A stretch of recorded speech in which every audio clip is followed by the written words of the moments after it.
नमस्कार दोस्तों, smart HD classes 77 के यूट्यूब चैनल पे आपका हार्दिक स्वागत है। जैसा कि आप थंबनेल में देख पा रहे हैं, हम लोग दिल्ली सल्तनत को पढ़ रहे हैं और दिल्ली सल्तनत में बहुत अच्छे तरीके से जो है आपने हमारे चैनल पे गुलाम वंश देखा है और ऐसा गुलाम वंश का इतिहास जिसमें आपको बहुत ही नई नई और रोचक जानकारियां उसमें समाहित की गई हैं। तो अगर आपने हमारे उस गुलाम वंश के वीडियो को, दिल्ली सल्तनत के पहले वीडियो को आपने नहीं देखा है तो दोस्तों आप पहला वीडियो देख लें। और उसके बाद आज हम देखेंगे दिल्ली सल्तनत में गुलाम वंश के बाद खिलजी वंश को, जो कि बहुत ही महत्वपूर्ण है हमारी परीक्षाओं के लिए। हमारी परीक्षाओं में इनसे रिलेटिव अलाउद्दीन की खिलजी की जो बाजार नीतियां हैं, जलालुद्दीन फिरोज खिलजी ने क्या किया, इस प्रकार के बहुत ही महत्वपूर्ण क्लासेस दिल्ली सल्तनत, ये भाग 2 है दोस्तों। और इसमें हम देखेंगे कि खिलजी वंश में जो है फिरोज खिलजी से हम यहाँ प्रारंभ कर रहे हैं और फिरोज खिलजी से लेकर आप नासिरुद्दीन खुसरो खां तक के पास जाएंगे, जो आगे आके तुगलक वंश का जो है संस्थापक बनता है और तुगलक वंश इस हमारे भारतीय इतिहास में चलाता है। बहुत ही प्यारा वीडियो है, आप इसको एक बार देखें। और ऐसा क्लास जिसमें आपको बिल्कुल लगेगा कि आपको इतिहास से जोड़ा जा रहा है, इतिहास को आपको पढ़ना नहीं है, इतिहास को खाली आपको देखते रहना है, समझना है। आप खाली देखें उसको और देखते देखते आप पाएंगे कि आपको बिल्कुल ये सल्तनत काल और हमारी क्लासेज आपको पूरी तरह से आपके दिमाग में बैठने वाली हैं। दोस्तों, इसके इतिहास के बारे में हम लोग जानते हैं कि 4वीं शताब्दी में ही खिलजी जो है तुर्कों की एक शाखा है। तुर्कों की टोटल 64 शाखाओं में से ये तुर्क जो लोग जो हैं, ये इन्हीं में से एक है खिलजी। और ये अफ़गानिस्तान के हेललमंद घाटी में इन लोग निवासरत थे। और अपने उस निवास के दौरान ये जो है भारत के इतिहास में खिलजी वंश, गुलाम वंश को ख़त्म करके एक नए वंश का जो है उदय होता है। और साथ ही दिल्ली सल्तनत का विस्तार आप देखें दक्षिण भारत तक और उत्तर भारत तक। आप देवगिरी पर आपने आक्रमण देखा, वारंगल पर आपने आक्रमण देखेंगे, इसी में जहाँ पे कोहिनूर हीरा तक जो है इस दिल्ली सल्तनत में आता है। तो इस प्रकार का ये क्लास है, आपके लिए बहुत महत्वपूर्ण है। हम इनके बारे में जानते हैं दोस्तों कि अफ़गानी तौर तरीक़ों के साथ महमूद गजनबी और मोहम्मद गोरी के आक्रमणों के समय जो ये खिलजी लोग थे, खिलजियों ने सुल्तान की सेना में अपनी स्थिति लगातार ये मजबूत करते रहे। और जो बाद में गुलाम वंश के नन्हे सुल्तान, जिनका नाम है शमसुद्दीन क्यूमर्स, ये कई बार पूछ लिया जाता है कि दिल्ली सल्तनत में नन्हे सुल्तान के नाम से कौन जाना जाता है, तो नन्हे सुल्तान के नाम से जाने जाते थे शमसुद्दीन क्यूमर्स। ये जो है इनकी मुख्य सुरक्षा में आते हैं और इन्होंने सुरक्षा में आते ही जो है जलालुद्दीन फिरोज खिलजी जो इनका संरक्षक बनता है और ये नन्हे सुल्तान को बंदी बनाकर उनकी हत्या कर देता है और यहाँ से गुलाम वंश के गुलामों की सत्ता को जो है अपदस्थ कर देता है और एक नए वंश की शुरुआत करता है जिसका नाम है खिलजी वंश। इस खिलजी वंश के इतिहास और उनके कार्यों के बारे में आज आप जानेंगे। खिलजी वंश किस प्रकार से हमारे सभी परीक्षाओं के लिए महत्वपूर्ण है, किस प्रकार से सभी परीक्षा में जो इनकी बाजार नीतियां हैं आदि जो है पूछे जाते हैं, तो आज आपको बिल्कुल समझ में आएगा। वीडियो को देखते चलें और चैनल को आपने अभी तक दोस्तों सब्सक्राइब नहीं किया है तो आप बिल्कुल चैनल को सब्सक्राइब कर लीजिए और अपने दोस्तों में बिल्कुल इसको शेयर करना आप ना भूलें। आइए देखते हैं जलालुद्दीन फिरोज खिलजी, जो कि इस दिल्ली सल्तनत का सबसे बूढ़ा सुल्तान है, जो सबसे बुढ़ापे में आप देखें कि 70 साल की आयु में भारत में खिलजी वंश का संस्थापक कौन बनता है, तो जलालुद्दीन फिरोज खिलजी बनते हैं, जिनका शासनकाल 1290 से लेकर 1296 ईस्वी तक रहा। जो 13 जून 1290 ईस्वी को कैकूबाद द्वारा निर्मित किलो खीरी के महल में ये अपना राज्यारोहण करता है और राज्यारोहण नन्हे सुल्तान को बंदी बनाता है, जो कि गुलाम वंश का अंतिम शासक है, जिसको शमसुद्दीन क्यूमर्स कहा जाता है। और ये एक ऐसा शासक था जो हिंदू जनता के प्रति बेहद उदार रहा और जो बलबन के शासनकाल में एक सैनिक के रूप में नियुक्त हुआ था, ये जलालुद्दीन फिरोज खिलजी। जैसा कि इसके बैकग्राउंड में हमने आपको बताया कि ये तुर्कों की जो 64 शाखाएं हैं, उन्हीं 64 शाखाओं में से एक तुर्क जो है वंश है खिलजियों का, और यही खिलजी जो है जिसे कैकुबाद ने शाइस्ता खां की उपाधि दी थी, ये वही शाइस्ता खां की उपाधि किसको मिली थी? तो जलालुद्दीन फिरोज खिलजी को मिली थी। दोस्तों आगे हम देखते हैं कि जलालुद्दीन फिरोज खिलजी का इतिहास बहुत महत्वपूर्ण इसलिए है कि मात्र एक संस्थापक के रूप में जाने जाते हैं, चूँकि अलाउद्दीन खिलजी जो जलालुद्दीन फिरोज खिलजी का भतीजा है। दोस्तों ऐसे ऐसे भतीजे आपको इस दिल्ली सल्तनत में मिलेंगे, और ये भतीजा क्या करता है दोस्तों कि देवगिरी के यादव राजा को हराकर अपार धन संपदा लूटता है, और ये लूट कर इसको बिल्कुल सुल्तान से इसको जो है अनभिज्ञ रखता है और उनको बताता नहीं है। और जब वो इन चीज़ों को देखता है तो उसके अंदर एक ललक पैदा होती है कि आखिर में हम किसी जो है सुल्तान के अंडर में क्यों रहें। और ये जब देवगिरी के यादव राजा को हराकर धन संपदा लूटता है तो ये मुलाकात के लिए जलालुद्दीन फिरोज खिलजी से मिलने आता है। और कहाँ? ये उत्तर प्रदेश के प्रतापगढ़ में दोस्तों पड़ता है कड़ा मानिकपुर, जहाँ पे बिल्कुल जो है एक तीर्थ स्थल है, वहाँ पे जो है शवों को जलाया जाता है, शवों को जो है गंगा नदी में जो है उनका जो है वितरण और उनका पूरा कार्यवाही किया जाता है। आप देखें कि पहले से तय प्लान के मुताबिक 20 जुलाई 1296 ईस्वी को ये अपने चाचा जलालुद्दीन फिरोज खिलजी का सिर इख्तियारुद्दीन हुद को ये इशारा करता है और इसके बताता है, और इसी के माध्यम से जलालुद्दीन फिरोज खिलजी का सिर कलम करा देता है और वहीं से अपने आप को सुल्तान घोषित कर देता है। जलालुद्दीन फिरोज खिलजी के बारे में आप देखें कि जलालुद्दीन फिरोज खिलजी ने कभी सोचा भी नहीं रहा होगा कि जिस नन्हे सुल्तान की हत्या करके वह दिल्ली की सल्तनत का सुल्तान बन रहा है, उसी कुर्सी के लिए हमारा ही भतीजा हमारा सिर कलम कर देगा। चूँकि ये भारतीय संस्कृति में दूसरों के लिए खाई खोदने वाला सदा उसी खाई में गिरा है। इसीलिए तुलसीदास जी ने लिखा भी है कि जस करनी तस भोगऊं ताता, नरक जात काहे पछताता। आप देखें कि नन्हे सुल्तान को वो मार के जो है उसकी हत्या करके जो है जिस प्रकार से इसने गुलाम वंश को ख़त्म किया, बिल्कुल उसी प्रकार से जो है इसके सगे भतीजे ने, जब आप इसी वीडियो में आपको देखने को मिलेगा दोस्तों कि अलाउद्दीन खिलजी के पिता का जो देहांत हो जाता है तो इसका पालन पोषण भी जो है जलालुद्दीन फिरोज खिलजी साहब करते हैं, और उसको पालने पोसने और बड़ा करने वाला जो उसका संरक्षक रहा जलालुद्दीन फिरोज खिलजी। और जब वो धोखे से गुलाम वंश को ख़त्म करता है तो उससे ज़्यादा दोगुना धोखा खाता है अपने ही भतीजे से, और इसका सिर कलम कर दिया जाता है और जलालुद्दीन फिरोज खिलजी वंश की स्थापना करके इस दुनिया से विदा हो जाते हैं। दोस्तों अब हम आते हैं सीधे अलाउद्दीन खिलजी, जो भारत के इतिहास में बहुत सारी ऐसी व्यवस्थाएं हैं जिसको उसने शुरू किया। आप देखें कि सिहाबुद्दीन खिलजी का पुत्र है कौन?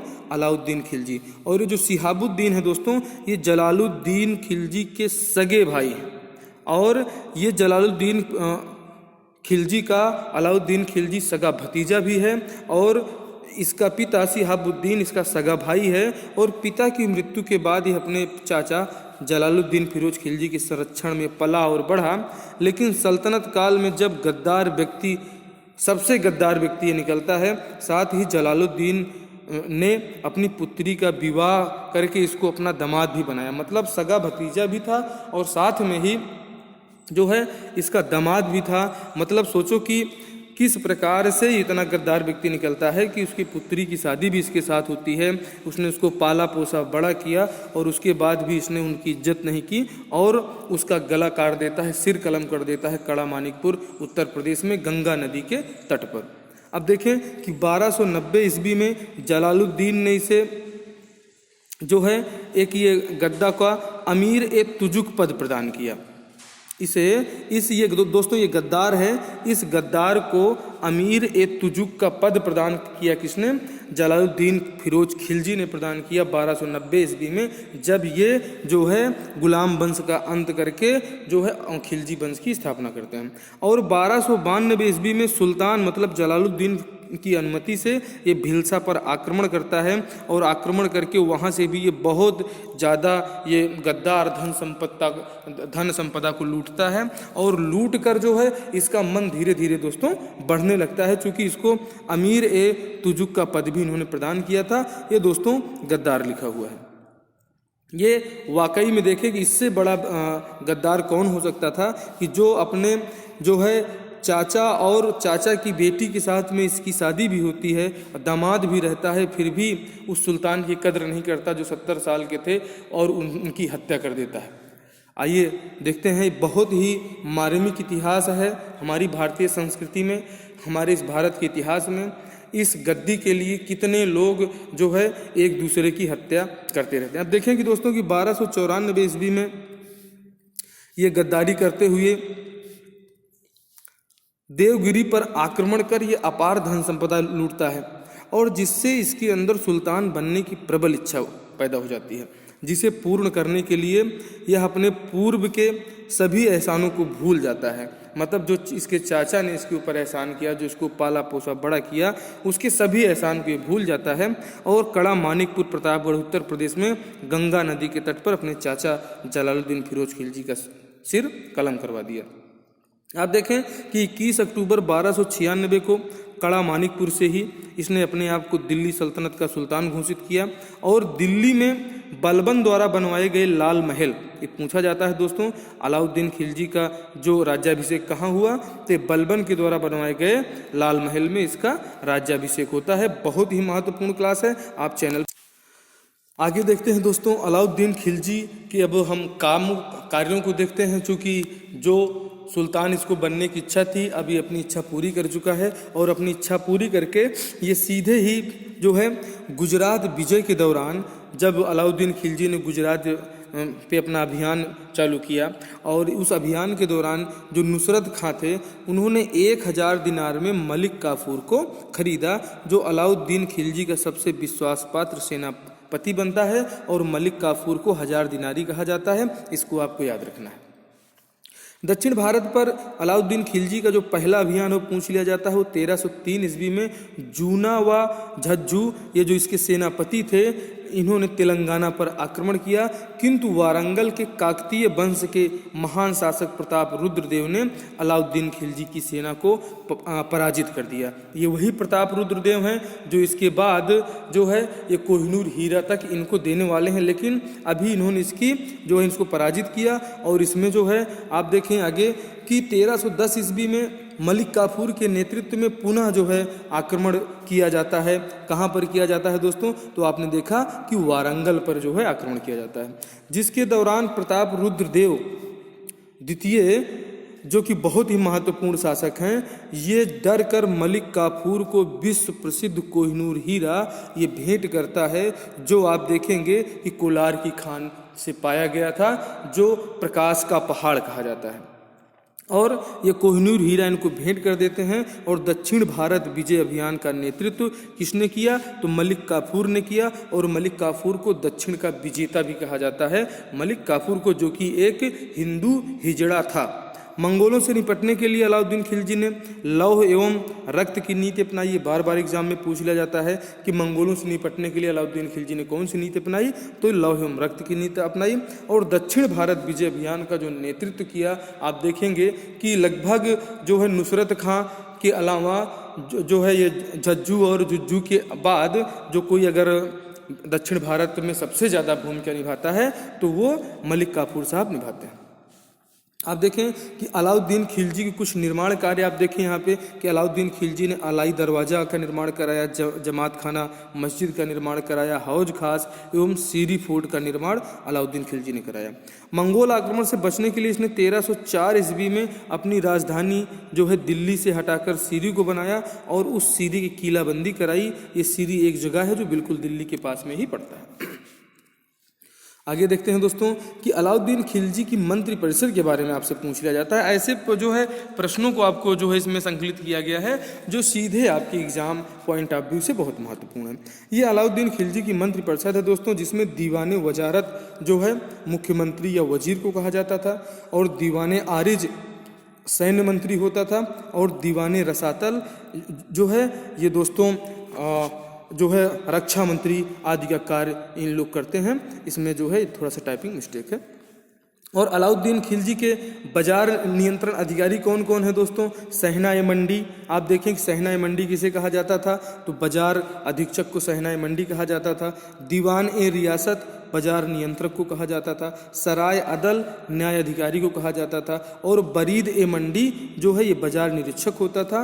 और मनहयान ये गुप्तचरों को कहा जाता था। ये बहुत ही महत्वपूर्ण है, ये बिल्कुल एग्जाम ऑफ पॉइंट व्यू से ये बहुत महत्वपूर्ण है, बहुत ही महत्वपूर्ण क्लास है दोस्तों ये।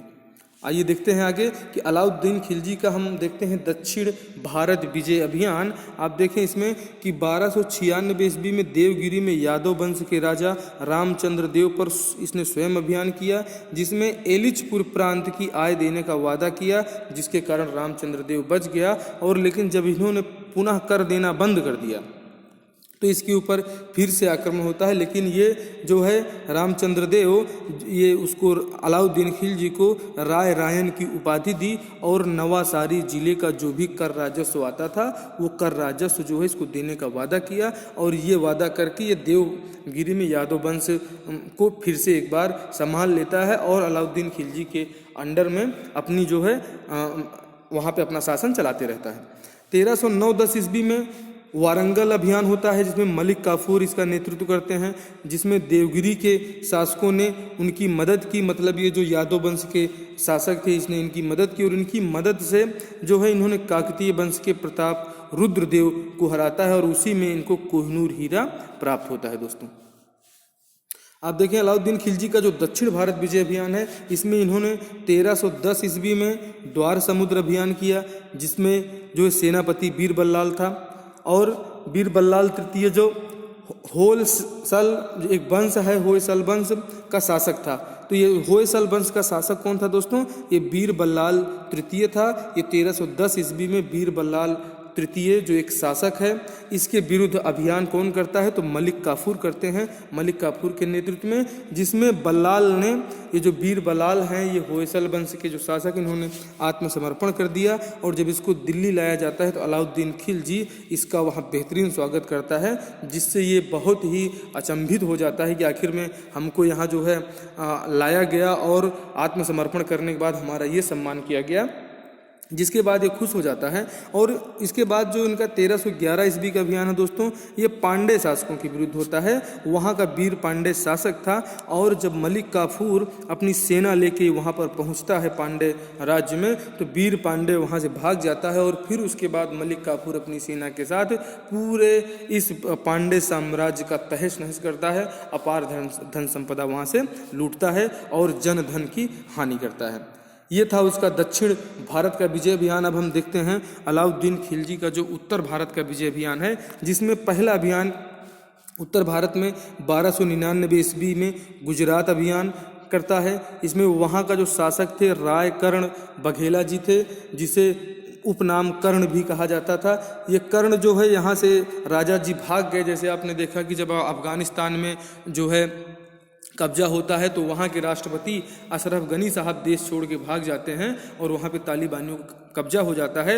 वही तालिबानी जो नीति है वो आज आपने 2021-22 में भी देखा, और ये वही तालिबानी लोग हैं, वही अफगानिस्तानी लोग हैं जो अफगान से आके, मतलब अफगानिस्तान में आप देखेंगे कि वहाँ का माहौल और वहाँ पे स्थिति ही ऐसी है कि वहाँ पे कोई टिक नहीं पाता। वहाँ की मिट्टी किसी भी शासक को टिकने नहीं देती है, क्योंकि आप देखें कि 21वीं शताब्दी में लोकतंत्र को छोड़कर वहाँ के राष्ट्रपति को भागना पड़ता है और बंदूक के दम पर अफगानिस्तान में तालिबानियों का कब्जा हो जाता है। अगला अभियान जो इनका है दोस्तों, रणथंभौर के राजा हमीर देव पर जो 1301 ईस्वी में इनके ऊपर होता है, जिसमें सेनापति उल्गू खां और जो है इसमें नुसरत खां जी थे।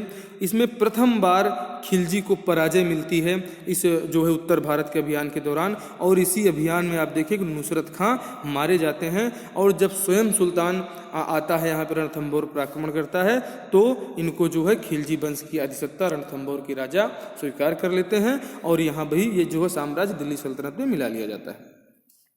अगला आक्रमण दोस्तों है ये चित्तौड़गढ़ के राजा रतन सिंह पर।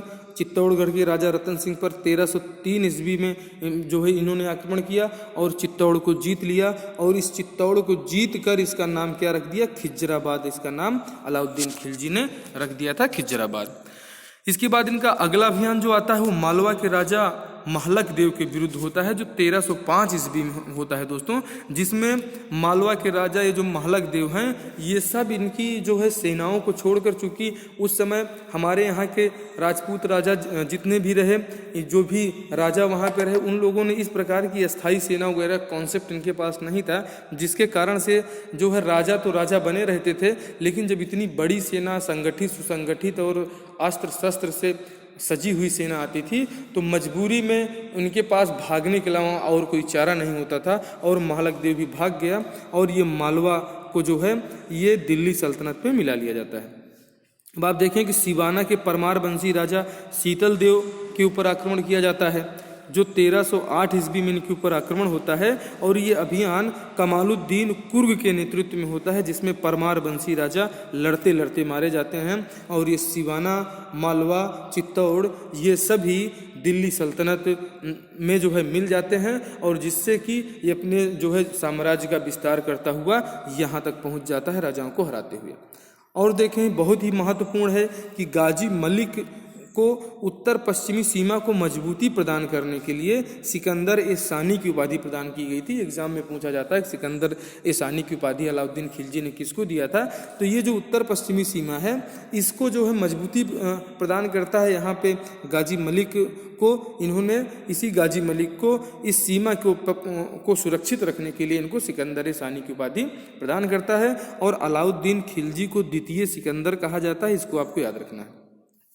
यह पहला शासक था जिसने स्थायी सेना रखी। ये पूछ लिया जाता है कि दिल्ली सल्तनत में ऐसा कौन सा पहला शासक था जिसने स्थायी सेना रखी, तो ये पहले शासक थे जिन्होंने स्थायी सेना रखी और अपने सैनिकों को नगद वेतन देना प्रारंभ किया। चूँकि इससे पहले आपने जो है इक्ता और इक्तेदारी व्यवस्था देखा था जो इल्तुतमिश के शासनकाल में था, जहाँ पे सैनिकों और अपने अमीरों को नगद वेतन न देकर उनको जो है इक्ता मतलब भूमि प्रदान की जाती थी। जो एक इक्ता एक जो है अरबी भाषा का शब्द है जिसका ही जमीन या भूमि होता है। अगर आपने हमारे जो है उस वीडियो को नहीं देखा है गुलाम वंश के दोस्तों, तो आप गुलाम वंश इस दिल्ली सल्तनत के उस पहले वीडियो को भी देखें, बिल्कुल आपको तब ये पूरी क्लास बहुत अच्छे से समझ में आएगी और बहुत ही मजा आएगा आपको। आगे देखते हैं दोस्तों कि अलाउद्दीन खिलजी ने घोड़ों को दागने की प्रथा चालू की, ये भी पूछ लिया जाता है। अलाउद्दीन खिलजी की जो है कारनामों को पूछा जाता है और साथ ही स्थायी सेना के बारे में पूछ लिया जाता है कि भाई ऐसा वह पहला कौन सा शासक था जिसने स्थायी सेना रखी और सैनिकों को नगद वेतन देना चालू किया। अलाउद्दीन खिलजी ने, चूँकि इससे पहले आपने गुलाम वंश में देखा कि उनको जो है भूमि प्रदान की जाती थी, इक्ता प्रदान की जाती थी और जो वो इक्ता लेता था उसको इक्तेदार कहा जाता था। ये इल्तुतमिश और गुलाम वंश में ये आपने पढ़ा है हमारे पिछले वीडियो में। और देखें कि घोड़े दागने की प्रथा चालू करने के साथ साथ अलाउद्दीन खिलजी सैनिकों को हुलिया एक ड्रेस प्रणाली, जैसे आज की पुलिस का जो खाकी ड्रेस है, आर्मी वाले का भी ड्रेस है, आईटीबीपी का अलग ड्रेस है, तो इसी प्रकार से सबका बीएसएफ वालों का सभी का जो अलग अलग ड्रेस है। तो ये जो एक सैनिक हैं, सैनिक टाइप के दिखें, उनके अंदर एक यूनिटी दिखे और उस यूनिटी को दिखाने के लिए ये जो है सैनिकों के लिए एक निश्चित वेशभूषा निर्धारित करता है कौन, अलाउद्दीन खिलजी। और इसने शराब आदि पर रोक लगा दिया, इसलिए रोक लगाया कि जिसके कारण से कोई विद्रोह इसके जो है साम्राज्य के अंदर न होने पाए। और सामाजिक एवं वैवाहिक रिश्तों पर रोक लगाया, जो उच्च परिवार के, मतलब कि अगर बड़े बड़े ऊंचे ऊंचे लोग जो अमीर लोग हैं अगर ये आपस में एक दूसरे से मेल जोल रखेंगे तो आप देखें कि फूट डालो शासन करो जो है ये एक शासन का ही फार्मूला है, कि जो आप अभी भारतीय लोकतंत्र में भी देख रहे हैं कि इस फार्मूले का प्रयोग आप देखें कि सल्तनत काल में भी हुआ है कि वैवाहिक रिश्तों पर अलाउद्दीन खिलजी इसलिए रोक लगाता है कि जो उच्च वर्ग हैं, अगर इन लोग आपस में वैवाहिक रिश्ते संबंध रख के जो है ये मजबूत होंगे तो हमारे साम्राज्य के विरुद्ध षड्यंत्र करेंगे। इसलिए अलाउद्दीन खिलजी ऐसी कोई परिस्थिति पैदा नहीं होने देता जिसमें कि इसके शासन, इसके साम्राज्य को कोई नुकसान हो। और जब आप धीरे धीरे इस सल्तनत काल से, मुगल काल से आगे आएंगे तो वही नीति हमारे भारत में अंग्रेज़ों ने भी बनाई, हमारे भारत में मुगलों ने भी वही नीति बनाई कि लोगों को एक ना होने दो। चूँकि ये जो है पूरी तरह से, आप जब फाहियान आदि का लेक्चर सुनेंगे जो उन्होंने अपनी किताब CUK में लिखा है कि जब ये नालंदा और विक्रमशिला विश्वविद्यालय में लोग अध्ययन किया करते थे तो भारत को इन्होंने ब्राह्मणों का देश बताया था, और ये उसके जो है यात्रा वृत्तांत में लिखा हुआ है। लेकिन इस हिंदुओं के जो देश को आप देखें किस प्रकार से यहाँ पे जो है मुस्लिम आक्रमणकारी भरते जाते हैं, और धीरे धीरे आप देखें कि यहाँ पे पूरा एक साम्राज्य इनका खड़ा हो जाता है दिल्ली सल्तनत के रूप में। इसीलिए इन्होंने इस प्रकार के सामाजिक एवं वैवाहिक रिश्तों पर भी रोक लगा दिया। अलाउद्दीन खिलजी ने ये एक काम किया कि इन्होंने जो आज हम उत्तर प्रदेश और मध्य प्रदेश साथ ही जो है उत्तर भारत में बिस्वा, जो हमारे यहाँ भूमि नापने की जो है एक मापन प्रणाली है, जो एकड़ आदि आप देखते हैं, तो जो बिस्वा मापने की प्रथा इन्होंने शुरू की कि भूमि को बिस्वा में मापा जाएगा और राज्य को उत्पादन का आधा बिस्वा मिलता था। अगर मतलब आप दोस्तों आप देखें कि 1 बीघे में 20 बिस्वा होता है, तो आप सोचें कि अगर 20 बिस्वा पे आपने खेती किया तो 10 बिस्वा जो है, 10 बिस्वा की मतलब आधी खेती, आधी उपज जो है आपको कर के रूप में राज्य को या कि राजा को प्रदान करना पड़ेगा। इसने एक गृह कर लगाया, मतलब घर के ऊपर भी इसने कर लगाया, जिसे घरी कहा जाता है। ये पूछ लिया जाता है कि भाई अलाउद्दीन खिलजी ने घर के ऊपर कौन सा कर लगाया था, तो घर वाले कर को क्या कहते हैं, तो उसको घरी कहते हैं। और जानवरों के लिए जो, चूँकि हमारी अर्थव्यवस्था कृषि प्रधान अर्थव्यवस्था शुरू से रही है और जानवरों की बहुत उपयोगिता हमारे इस पूरे भारतीय इतिहास में रही है कि एक समय में आप वैदिक काल और ऋग्वैदिक कालीन में पढ़ेंगे तो जो है ये जानवर गाय ही मुख्य जो है, ये जानवर ही गाय, बैल, हाथी आदि जो है मुख्य आय व्यय के साधन हुआ करते थे। और इनको चरने के लिए चारागाहों के ऊपर एक कर लगाया जी अलाउद्दीन खिलजी ने, जिसे चरी कहा गया। ये आदि नए कर लगाए, तो एक चरी और दूसरा घरी। ये घरी मतलब गृह कर, घर आप समझ लें, और चारागाह, चरी मतलब चारागाह कर। इसने राजस्व एकत्र करने के लिए मुस्तख राज नामक एक अधिकारी नियुक्त किया। ये मुस्तख राज अधिकारी पूछ लिया जाता है कि अलाउद्दीन खिलजी का राजस्व एकत्र करने वाला जो है अधिकारी का क्या नाम था, तो उसका नाम मुस्तख राज था। और इसने आवश्यक वस्तुओं की कीमत निर्धारित कर दी दोस्तों। इसने आवश्यक वस्तुओं की कीमत निर्धारित किया, जैसे आप अभी GST देख रहे हैं और सरकारें भी जो महत्वपूर्ण चीज़ें हैं उनके ऊपर अपना मूल्य निर्धारण का नियम लगाती हैं। तो इसी प्रकार से इसने जो है आवश्यक वस्तुओं का कीमत स्वयं निर्धारित किया, और किसी भी प्रकार की अगर किसी ने कोई बेईमानी की या कि करता था अलाउद्दीन शासन के काल में, तो कठोर दंड दिए जाने का प्रावधान अलाउद्दीन खिलजी ने रखा।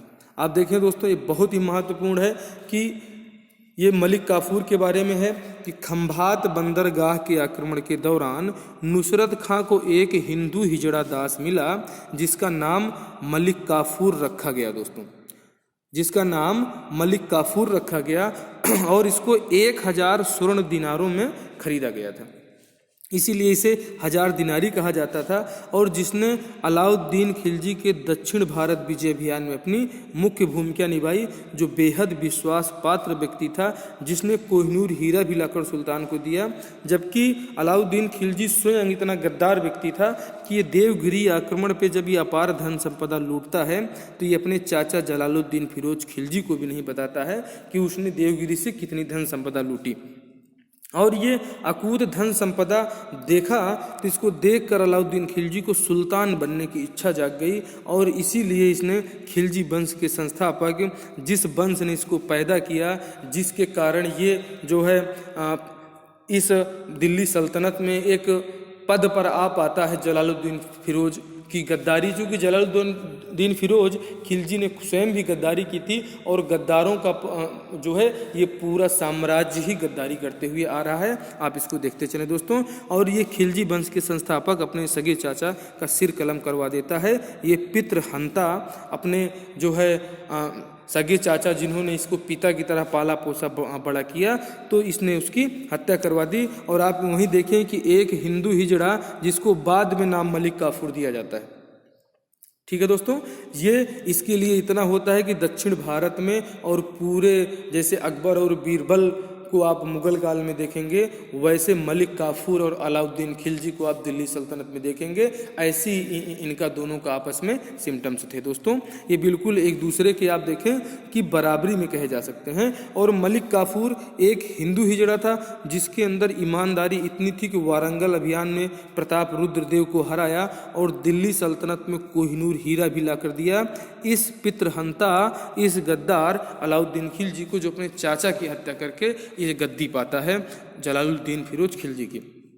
आप देखें कि वारंगल अभियान, द्वार समुद्र अभियान, पांड्य अभियान और देवगिरी अभियान का नेतृत्व अगर किया तो मलिक काफूर ने सेनापति के रूप में किया। और ये अपने मालिक अलाउद्दीन खिलजी और दिल्ली सल्तनत को इसने मजबूत बनाया, क्योंकि जिसका नमक खाया हिंदुओं ने उसके साथ कभी गद्दारी नहीं की। और ये हिंदू संस्कृति का बीजारोपण था जिसका बदला हुआ नाम मलिक काफूर है, जो ये कोहिनूर हीरा लाकर इस दिल्ली सल्तनत में देता है, जो दिल्ली सल्तनत से होते हुए जो है मयूर सिंहासन में जड़ा जाता है। फिर नादिर शाह इसको उठा ले जाता है, फिर वहाँ से इसके जो है अहमद शाह अब्दाली लोग इसके पास रखते हैं। और फिर ये हमारे जो है कश्मीर के राजा महाराजा रणजीत सिंह के पास आता है। फिर वहाँ से ये जो है सीधे चला जाता है लॉर्ड डलहौजी के पास में। और जब लॉर्ड डलहौजी के पास जाता है तो वहाँ से आज भी ये ब्रिटेन के म्यूजियम में एक पार्ट रखा गया है और 2 पार्ट ये लगा दिया गया। कहाँ पर? वहाँ पे ब्रिटिश महारानी जो विक्टोरिया हैं उनके ताज में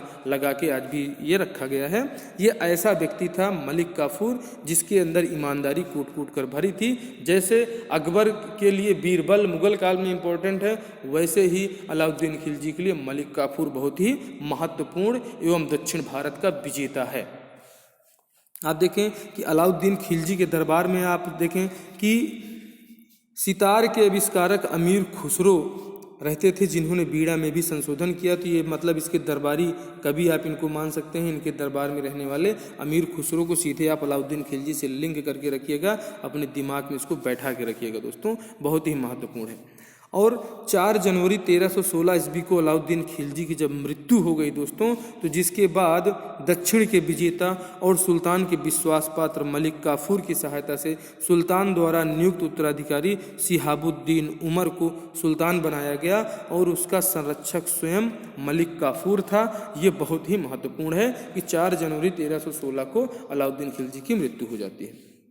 अब देखें कि खिज्र खां और सादी खां, ये दोनों अलाउद्दीन खिलजी के सगे पुत्र हैं। इनको गिरफ्तार कर लिया जाता है और इनको ग्वालियर लाके इनकी आंखें निकलवा ली जाती हैं दोस्तों। ऐसी बर्बरता आप दिल्ली सल्तनत में देख पा रहे हैं कि अपनी शासन सत्ता इनके विरुद्ध इनके भाई लोग न षड्यंत्र कर पाएँ, इसलिए शिहाबुद्दीन उमर और मलिक काफूर लोग मिलके खिज्र खां और सादी खां, जो कि अलाउद्दीन खिलजी के बेटे हैं, उनको मरवा देते हैं। और अलाउद्दीन के जो तीसरे पुत्र हैं मुबारक खां, जो बाद में बहुत बड़ी भूमिका निभाने वाला है, इसको भी गिरफ्तार कर लिया जाता है और इसको गिरफ्तार करके इसकी भी आंखें फोड़वाने के लिए इसको ग्वालियर भेजा जाता है।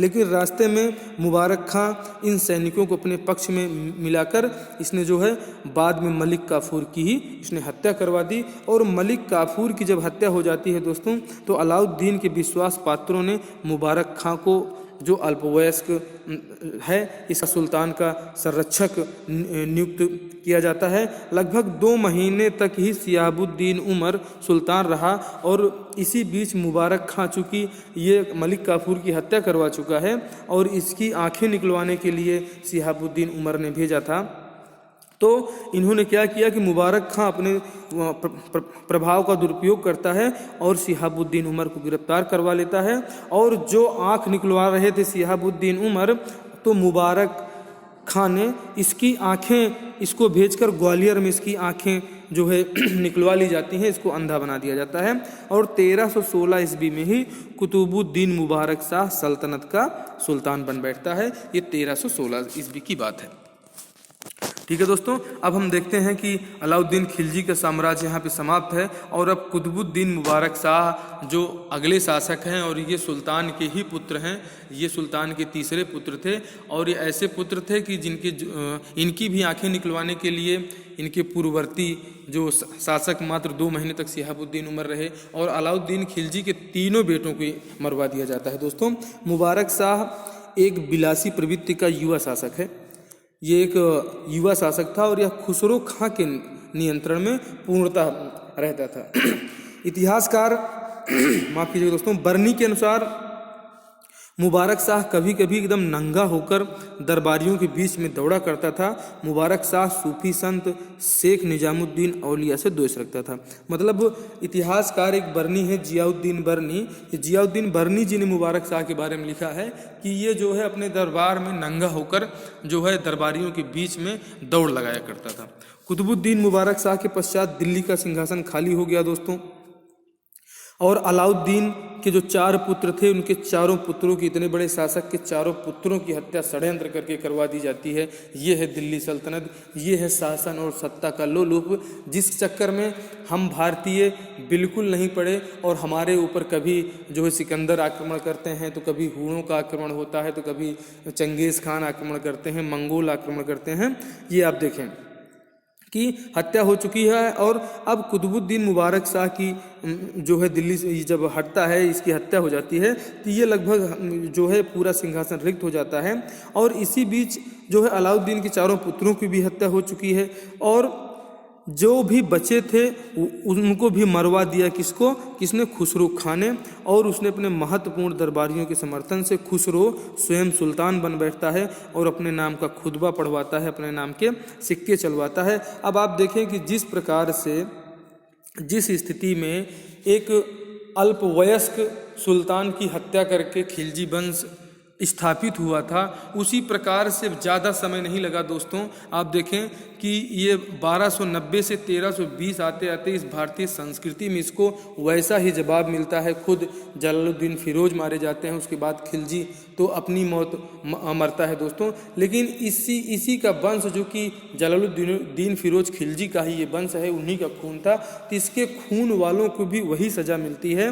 और अब एक नया वंश यहाँ से चालू होगा दोस्तों। ये जो खुसरो खां है, ये खुसरो खां भी क्या करता है कि ये मुबारक शाह जो इनके नियंत्रण में था, इनको इनको जो ख़त्म करवा देता है, इनको मरवा देता है और मरवा कर ये खुद शासक बन बैठता है।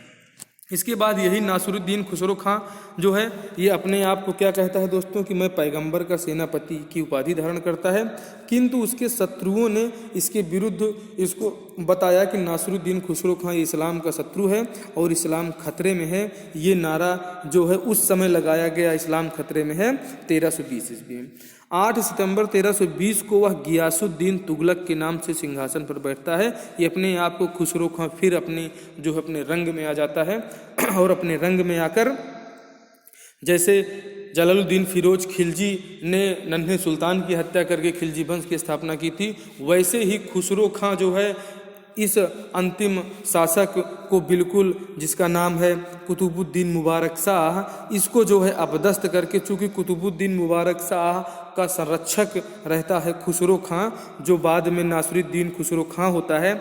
और यही नासिरुद्दीन खुसरो खां अपना नाम पुनः बदल लेता है और बदल कर गियासुद्दीन तुगलक के नाम से सिंहासन पर बैठता है 8 सितंबर 1320 से। इस प्रकार आप देखें कि खिलजी वंश में कुल 5 शासकों ने शासन किया और शासन ऐसा कि धोखे के ऊपर धोखा इन लोग खाते रहे। और दिल्ली शासन की जो सत्ता है, जो सत्ता का जो इनके अंदर एक भूत सवार था शासन करने का, वो भूत भी इनका उतर जाता है और अलाउद्दीन खिलजी भी ख़त्म हो जाता है, खिलजी वंश भी ख़त्म हो जाता है। और यहाँ से इसी का जो अगर बिल्ली को जो है दूध की रखवाली जब जब दी गई तब तब बिल्ली ने दूध पी लिया है। एक बिल्ली थी जलालुद्दीन फिरोज खिलजी, जो गुलाम वंश के अंतिम नन्हे सुल्तान को संरक्षक में रखा, इसने सत्ता को हड़प लिया। और जब इसी खिलजी वंश के अंतिम शासक ये जो मुबारक खां जी हैं, आप देखिए मुबारक शाह जी, तो मुबारक शाह जी को भी ये मार कर ये जो है नए वंश की स्थापना करता है। ये हमारी क्लास आपको कैसी लगी? आप बिल्कुल स्मार्ट स्टडी क्लासेस पे जो है बने रहें। आपको अगले पार्ट में हम तुगलक वंश से ले आकर आपको हम बाबर के आक्रमण तक पर वीडियो बिल्कुल बहुत जल्दी अपलोड करेंगे। आप उनको देखें और हमारे कमेंट बॉक्स में ज़रूर बताएं कि इस इतिहास को आपको जानना है, आप भारत के इतिहास को जानें, भारतीय संस्कृति को जानें कि किस प्रकार से कैसे कैसे परिवर्तन होता है और उनके किए की सज़ा उन्हें मिलती है, उनके वंशजों को भी उनके करनी का फल भुगतना पड़ता है। ये क्लास हमको कैसी लगी? आप इस हमारे भारतीय महाद्वीप में हुए कारनामों को जानें, जिससे आपको भारतीय शिक्षा, संस्कृति और ये पूरे साम्राज्य के बारे में पता चलेगा। एक पॉलिटिक्स के बारे में आपको पता चलेगा कि ये जो सत्ता की राजनीति लोगों को कहाँ से उठाती है और कहाँ पे गिराती है। आप हमारे चैनल पे सभी विषयों के प्रैक्टिस सेट देख सकते हैं दोस्तों। 100 से अधिक वीडियो आपको हमारे चैनल पे मिलेंगे, 100+ प्रैक्टिस सेट और वीडियो, जिससे आप अपनी परीक्षा की तैयारी बहुत ही मजबूत कर सकते हैं। आप सभी विषयों की तैयारी के लिए हमारे चैनल को ज्वाइन करें। अगले भाग में जरूर देखें दिल्ली सल्तनत के तुगलक वंश और लोदी वंश के इतिहास को। मिलते हैं आपसे अगले वीडियो में, तब तक के लिए जय हिंद, जय भारत।